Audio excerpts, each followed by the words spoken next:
to create the right to a good living wage job for every person in America.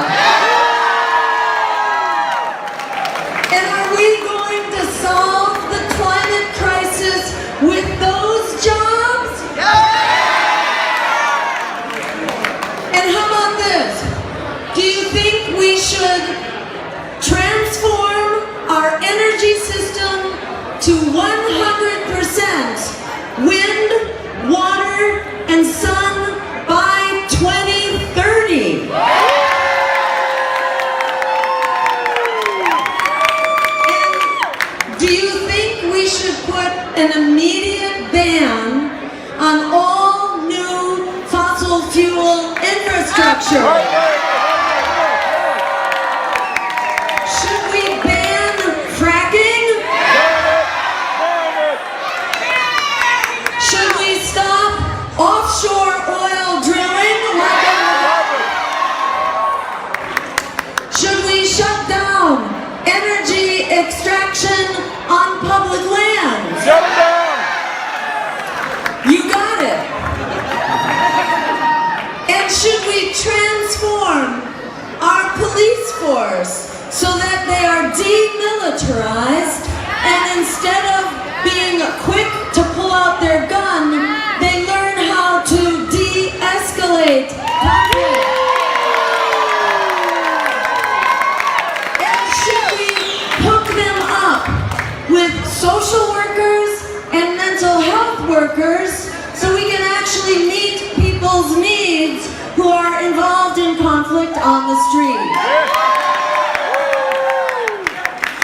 Should we legalize cannabis and hemp? Should we unleash community-based economic development in the form of marijuana and hemp? Not give it to the corporations to establish a new monopoly? It should be a grassroots tool for economic development. And how about, should we pardon everyone who's been wrongfully incarcerated for nonviolent substitute?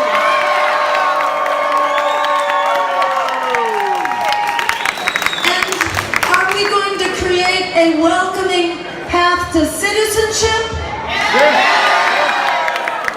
And put an immediate halt to deportations, detentions, and night raids? And how about we close down the for-profit prison systems?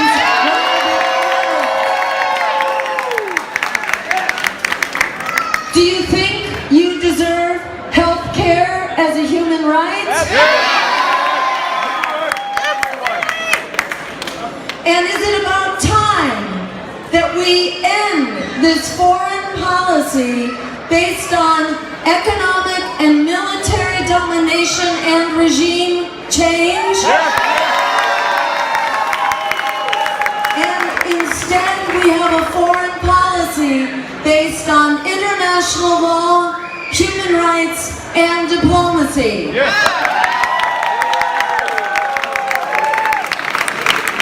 These are the things that we need to do. And it turns out it's a really great time. This is the perfect storm because the American people are tired of a rigged economy. And I think we are tired of the rigged political system that keeps us trapped in that rigged economy. Hillary Clinton and Donald Trump are the most disliked and untrusted presidential candidates in history. So it's time to forget about this lesser evil propaganda, because that politics of fear, what did it do? us everything we were afraid of.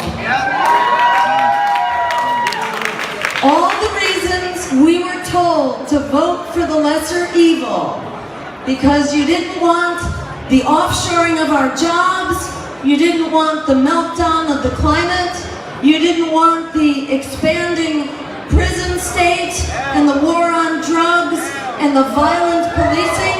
That's exactly what we got by allowing ourselves to be intimidated and silenced. So we say, reject the lesser evil, fight for the greater good.